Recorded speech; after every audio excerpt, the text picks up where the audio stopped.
시간에는 김지아 권사님 나오셔서 구약 에스겔 37장 1절에서 14절을 봉독해 주시겠습니다.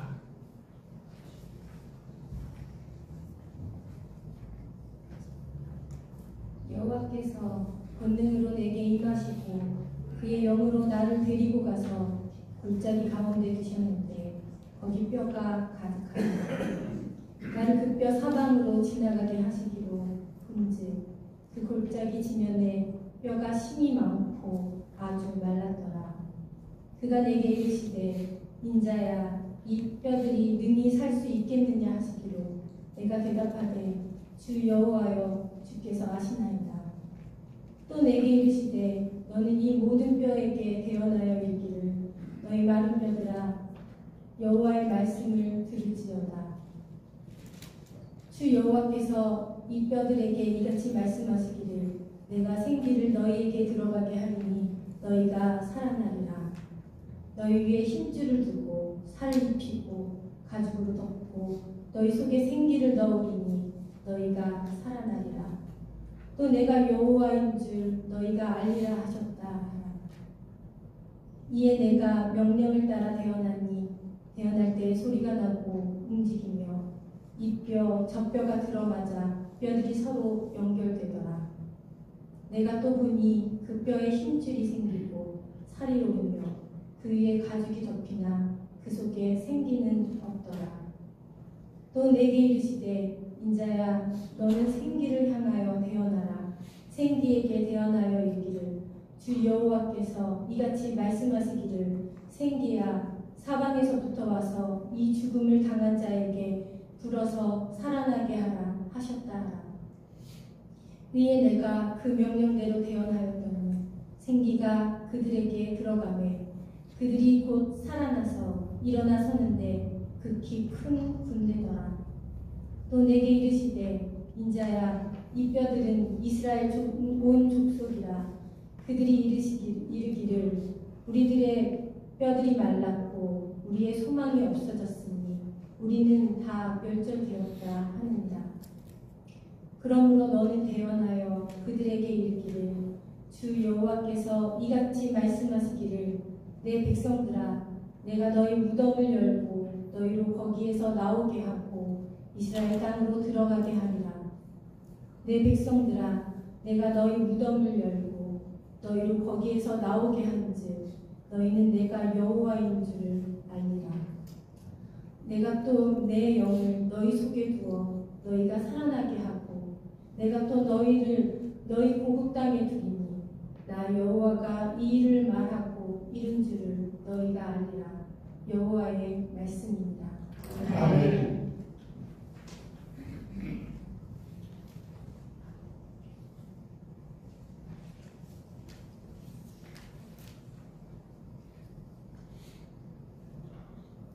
할렐루야. 오늘은 에스겔서 37장 1절에서 14절 말씀을 통해서 영적 회복, 하나님의 능력으로 사는 것이라는 제목을 가지고 말씀을 함께 나누겠습니다. 오늘 본문은 어떠한 절망적인 상황이 우리에게 닥쳐온다 할지라도 하나님의 백성, 성도들은 결코 소망을 잃어서는 안 된다는 것입니다. 마른 뼈들이 변화되어 큰 군대를 이룬다는 것만큼 강한 말씀은 없을 것입니다. 우리들의 지혜와 상식으로서는 생각조차 할 수 없는 하나님의 놀라우신 기사와 능력이 오늘 말씀의 주제입니다. 그러므로 우리들의 영적 회복은 하나님께 달려있는 줄 믿습니다. 우리의 영적 회복은 하나님의 능력으로 살아갈 때 나타나게 될 줄 믿습니다. 그리고 영적 회복이 된다면 우리가 생각하는 모든 문제들은 다 해결되고 회복될 줄 믿습니다. 에스겔 선지자는 이스라엘 백성들이 지난날 잃어버린 땅과 선민으로서의 삶을 회복할 것을 예언하였습니다. 우리들에게 가장 잘 알려진 마른 뼈 소생의 환상 예언으로 에스겔 선지자는 이스라엘의 영적 회복을 지금 말하고 있는 것입니다. 왜 이것이 중요한가? 하나님의 관심은 우리들의 영적 회복에 있습니다. 하나님의 관심이 어디 있는가를 우리는 보아야 합니다. 하나님은 여러분을 심판하는 데 있지 않습니다. 하나님의 관심은 우리가 회복되기를 원하십니다. 하나님께로 나와 하나님도 거룩한 것처럼 우리도 거룩한 삶을 회복하고 하나님의 은혜 가운데 서게 되는 것이 하나님의 뜻입니다. 그래서 오늘 이 회복의 선언을 통하여 하나님의 백성으로서 이스라엘 백성들이 회복될 것이라는 것을 예언하고 있는 것입니다. 그렇다면 오늘 성경에 나오는 이 많은 뼈들은 어떻게 해서 살아날 수 있었을까요? 오늘 성경은 이렇게 말합니다. 또 내게 이르시되 에스겔서 37장 4절에 너는 이 모든 뼈에 대언하여 이르기를 너희 마른 뼈들아 여호와의 말씀을 들을지어다. 여호와의 말씀을 대언할 때 그 말씀을 전할 때 뼈들이 살아났다는 것입니다. 하나님의 말씀을 전하는 것, 이것은 순종 없이는 할 수가 없습니다. 또 하나님의 말씀을 믿지 못하고는 이걸 전할 수가 없습니다. 그래서 제가 어렸을 때 부흥강사 목사님이 그런 말씀하셨어요. 약을 파는 약장수는 가짜도 진짜같이 그렇게 사람들에게 말을 하는데 예수 믿는 사람들은 진짜를 가짜같이 설명하고 앉아있다. 제발 좀 그렇게 하지 말라. 그게 진짜인데 거기에 뭘 이렇게 많이 붙이냐고. 그냥 와보라. 얼마나 멋있는 전도 방법이었습니까? 그냥 와서 보라고. 우리를 와서 보라. 그 와서 보고 예수님을 따라간 사람을 우리는 잘 알지 않습니까? 나다나엘, 바도 아주 지혜로운 사람 중에 하나죠. 지혜로운 사람일수록 우리가 설명하면 먹혀들어가지 않습니다. 그냥 와서 보라. 와서 함께 있어보고 함께 그 안에서 사랑을 느끼고 함께 그곳에서 정말로 하나님을 우리가 함께 바라볼 수만 있다면 얼마나 우리 스스로가 하나님을 믿게 되지 않겠습니까? 예수님조차도 제자들을 부를 때 일 시켜 먹기 위해서 부른 게 아니라 내가 너와 함께하기 위해서 부르셨다. 그렇게 마가복음에 말하고 있습니다. 아멘. 여러분, 함께 있는 것이 기쁨입니다. 우리 찬양을 인도하는 한 권사님 늘 그의 함께함이 기쁨입니다. 저는 이게 어디서 나왔나 생각이 드는 예수님이 하신 말씀과 같은 것 같습니다. 그렇습니다. 여기에서 대언한다라는 말은 뭐냐? 에스겔 선지자가 전했기 때문에 그 뼈들이 살아난 것이 아니라는 것입니다. 대언이 뭡니까? 자기 말을 전하는 게 아니지 않습니까? 저도 이곳에 서지만 제 말을 전합니까? 저의 복음을 전하는 게 아니지 않습니까? 하나님의 말씀을 전하지 않습니까? 이게 무슨 뭐를 말합니까? 놀라운 사역의 주체가 바로 하나님이시라는 것입니다. 우리는 그냥 쓰임받은 일꾼인 것입니다. 저는 쓰임받은 일꾼이지 저는 아무 능력도 없습니다. 능력이 주셔야 우리는 그것을 발휘할 수 있습니다. 아멘. 하나님의 능력이 우리에게 임하시면 예루살렘 가운데되어 사마리아 땅까지 이르러 복음을 전한다고 말씀하지 않았습니다. 아멘. 성령이 여러분 성령이 충만하면 그런 역사가 나타납니다. 오늘 그것을 말하는 것입니다. 그래서 하나님의 능력은 우리에게 어느 누구도 무너뜨릴 수 없는 소망을 준다는 것입니다. 골짜기에 뒤둥글고 있는 앙상한 마른 뼈들 위에 힘줄이 생기고 살이 돋고 하는 것, 우리가 감히 상상이라도 할 수 있었겠습니까?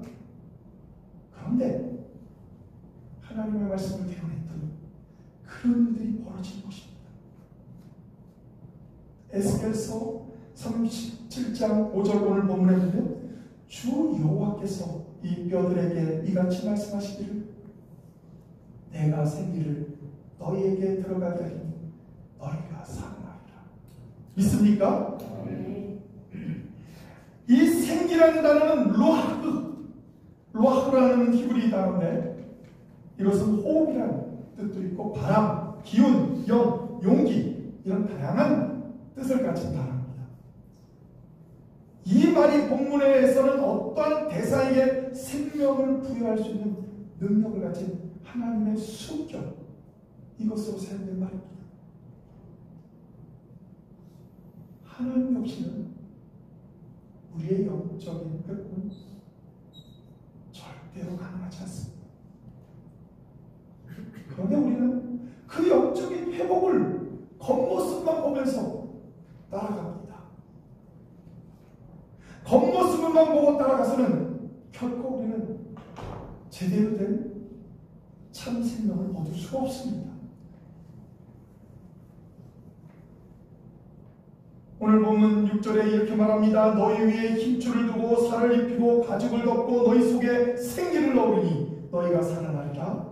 또 내가 여호와인 줄 너희가 아리라. 하나님은 질서의 하나님이십니다. 먼저 외적인 모습을 갖추기 위한 일들을 하십니다. 마른 뼈를 소생시키는 것이 크게 두 단계로 오늘 설명하고 있는데 첫 번째 단계는 힘줄과 살과 가죽, 즉 피부를 넣어서 외면적으로 사람의 형태를 만드는 일입니다. 그러면 사람의 형태가 만들어지면 사람입니까? 아니죠. 진짜 중요한 건 두 번째 단계입니다.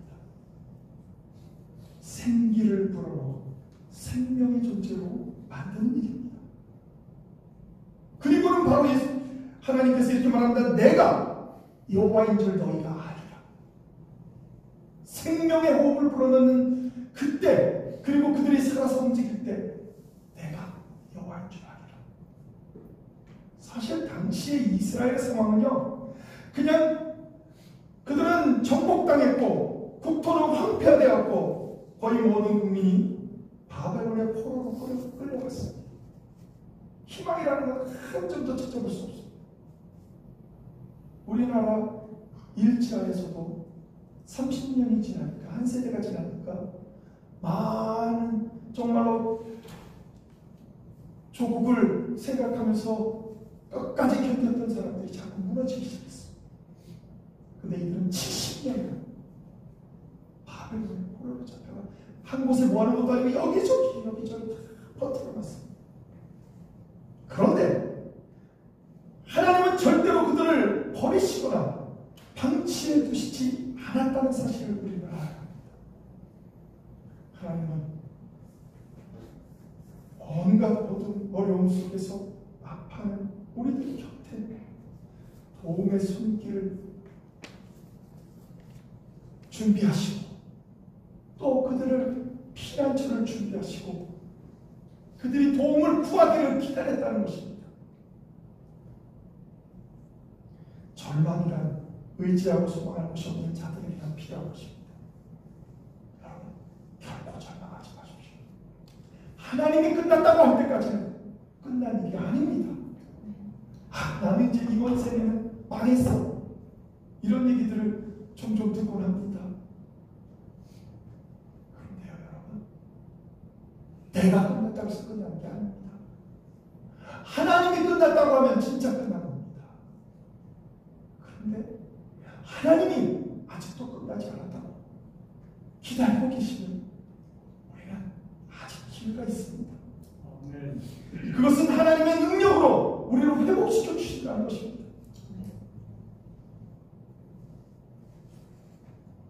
오늘 본문 1절에 보면 여호와께서 권능으로 내게 임하시고 그의 영으로 나를 데리고 가서 골짜기 가운데 두셨는데 거기 뼈가 가득하다. 여러분, 하나님이 초자연적인 역사를 일으키셔서 에스겔 선지자를 육체가 아닌 영을 이끌어 환상의 배경이 되는 어떤 골짜기로 이동시켰습니다. 그런데 여기에 있는 골짜기가 에스겔 선지자가 예루살렘과 그 거민에 대한 심판의 계시를 받았던 그 장소들과 동일한 단어를 사용하고 있습니다. 왜 이런 일이 벌어지는가? 저도 사실 성지순례를 못 가서 잘 모르겠습니다. 그런데 제가 성지순례가 아니라 그곳에서 박사학위를 받고 교수로 오신 저희 대학교 때 민영진 교수님 그런 말씀하셨습니다. 이스라엘 사람들이 골짜기라고 하는 것은 이쪽에 산이 있고 저 4km 후에 산이 있어도 산과 산 사이는 다 골짜기라고 한다. 그래서 수십만이 싸웠다 그러면 똑같은 소리 하지만 골짜기 수십만이 싸우냐 그러는데 이게 몇 킬로가 되든 이쪽에 산이 막히고 이쪽에 산이 막히면 골짜기라고 표현한다.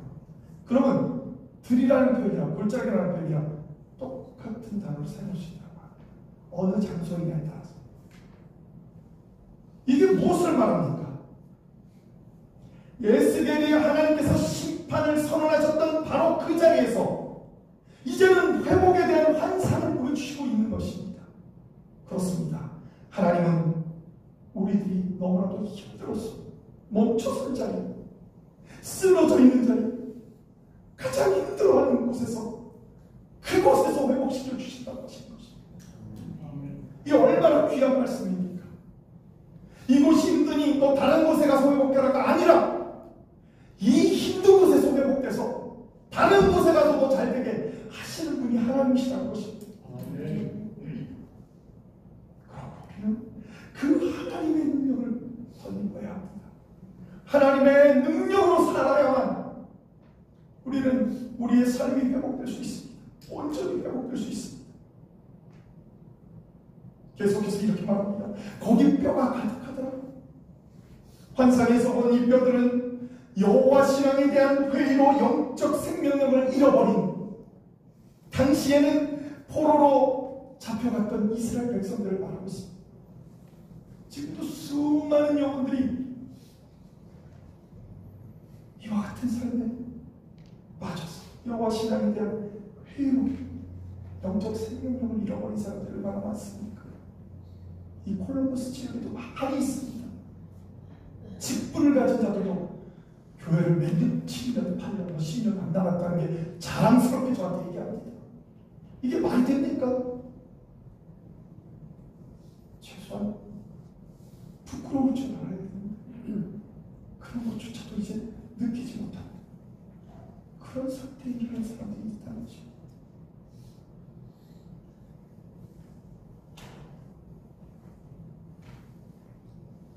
에스겔서 3절 오늘 37장 3절에 보면 이렇게 말하고 있습니다. 그가 내게 이르시되 인자야 이 뼈들이 능히 살 수 있겠느냐 하시기로 내가 대답하되 주 여호와여 주께서 아시나이다. 굉장히 지혜로운 대답 같습니다. 주 여호와여 주께서 아시나이다.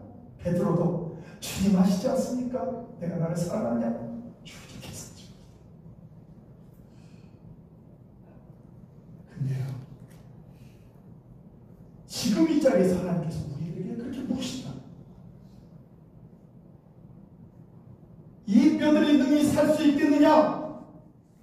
라고 불가능하게 보이는 이 물음을 우리에게 하신다면 우리들은 믿음으로 그렇습니다. 하나님 믿습니다. 주님 믿습니다. 우리가 이렇게 고백할 수 있겠습니까? 그런데 하나님은 에스겔 선지자에게 이와 같은 믿음을 요구하셨습니다. 그리고 실제로 이스라엘을 회복시키셨습니다. 사실 하나님께서도 에스겔 선지자의 마음을 다 알고 있었습니다. 그러면서도 에스겔 선지자에게 물으신 이유는 이스라엘이 회복되어야 되기 때문에 믿음 있는 하나님의 종이 그 믿음을 가지고 선포했기 때문입니다. 그때 당시에 이걸 선포하면 어쩌면 돌에 맞아 죽을지도 모릅니다. 그런데 그것을 믿음으로 선포할 자가 필요했던 것입니다. 여러분, 영적 회복되고 하나님의 능력으로 사는 것은 하나님의 말씀을 전하는 것입니다.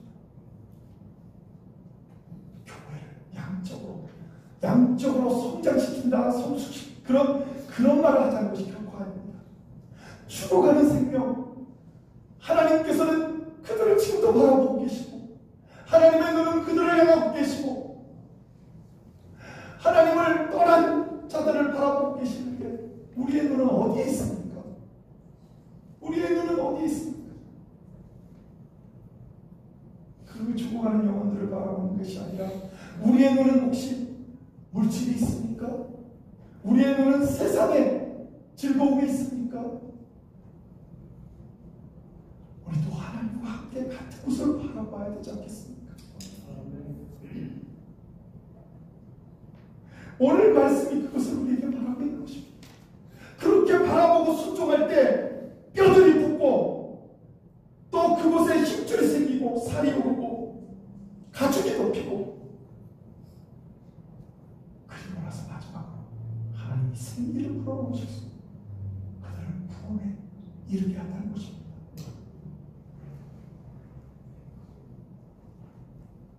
오늘 본문에 기록된 바람들을 수행시키시는 놀라운 하나님의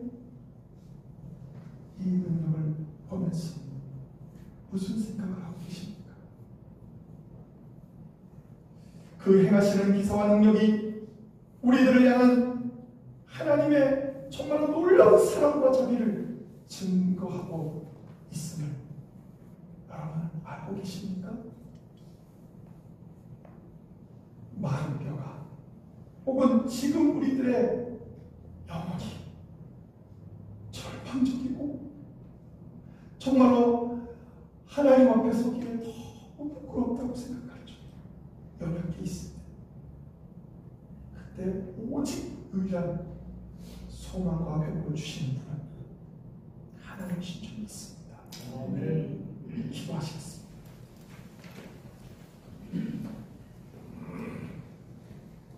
하나님, 교회는 한 영혼을 살리는 일을 해야 하는 줄 믿습니다. 하나님의 눈은 영적으로 죽어가는 한 영혼 한 영혼을 바라보고 있는데 우리들의 눈은 세상의 평안함과 안락함을 바라보고 있지는 않은지, 만약 그렇다면 하나님은 많이 슬퍼하고 애통하실 것입니다. 그러므로 복음이 아니면 우리의 영혼은 회복되지 않는다는 것을 우리는 분명히 기억하게 하시고, 하나님 지금도 하나님만을 의지하며 하나님의 말씀을 믿고 순종하여 나아가므로 우리의 삶이 회복되고 우리의 영이 회복되고 우리의 교회가 회복되고 우리의 가정이 회복되는, 그리고 우리의 기도가 회복되는 그런 귀한 역사가 나타나게 하여 주시옵소서. 예수 그리스도의 이름으로 간절히 기도합니다. 아멘.